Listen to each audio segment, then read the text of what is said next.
বুনু, আগের দিন আমি ওই সেই পরোটা করেছিলাম না, তা একটু ময়দা থেকে গেছে, তা কী বানাবো বল, সেটাই আজকে বানাবো তাহলে। রোল বানিয়েছে। আচ্ছা তাহলে চল বানানো যাক। তাহলে চলো আজকে রোল বানানো যাক। বোন যখন বলেছে বানাতে তো হবেই। ময়দা থেকে 4টে লেচি কেটে নিয়েছি, তারপর পুর বানানোর জন্য বাঁধাকপি, ক্যাপসিকাম, টমেটো, আদা নিয়ে নিয়েছি। তারপর ময়দাটাকে পরোটার মতো শেপ করে ভেজে নিয়েছি।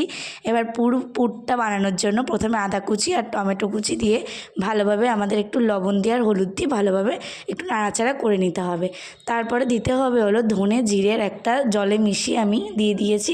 মশলাটা কষাতে হবে। একটুখানি হিং না থাকলেও, হিং অপশনাল, আপনারা না থাকলেও না দিতে পারেন। তো আমি একটু হিং দিয়েছি টেস্টটা বাড়ানোর জন্য।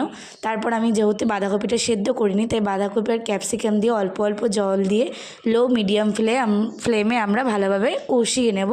একদম জলটা ঝরিয়ে নিতে হবে। তারপরে যেই পরোটা করে রেখেছিলাম তার মধ্যে পুরটা দিয়ে দেবো হলো সস দেওয়ার পর টেস্ট করার জন্য দিয়ে দিয়েছি একটুখানি মেয়োনিজ।